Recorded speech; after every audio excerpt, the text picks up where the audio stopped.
Thus the heavens and the earth were finished, and all the hosts of them. And on the seventh day God finished his work which he had done, and he rested on the seventh day from all his work which he had done. So God blessed the seventh day and hallowed it, because on it God rested from all his work he had done in creation. These are the generations of the heavens and the earth when they were created, in the day that the Lord God made the earth and the heavens, when no plant of the field was yet in the earth, and no herb of the field had yet sprung up, for the Lord God had not caused it to rain upon the earth, and there was no man to till the ground. But a mist went up from the earth, and watered the whole face of the ground. Then the Lord God formed man of dust from the ground, and breathed into his nostrils the breath of life. And man became a living being. And the Lord God planted a garden in Eden, in the east, and there he put the man whom he had formed. And out of the ground the Lord God made to grow every tree that is pleasant of the sight and good for food, the tree of life also in the midst of the garden, and the tree of knowledge of good and evil. A river flowed out of Eden to water the garden, and there it divided and became 4 rivers.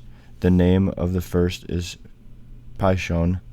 It is the one which flows around the whole land of Havilah, where there is gold. And the gold of that land is good.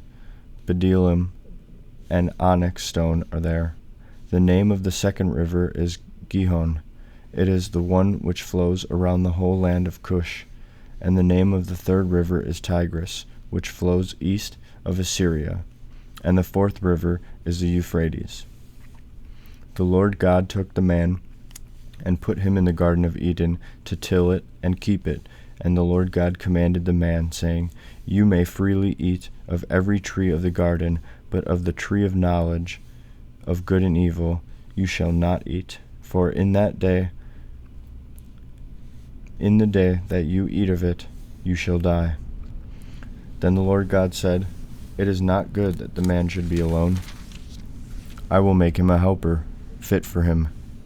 So out of the ground the Lord God formed every beast of the field and every bird of the air, and brought them to the man to see what he would call them. And whatever the man called every living creature, that was its name. The man gave names to all cattle, and to the birds of the air, and to every beast of the field, but for the man there was not found a helper, fit for him. So the Lord God caused a deep sleep to fall upon the man, and while he slept, took one of his ribs, and closed up its place with flesh. And the rib which the Lord God had taken from the man he made into a woman, and brought her to the man. Then the man said, This, at last, is bone of my bones, and flesh of my flesh. She shall be called woman, because she was taken out of man.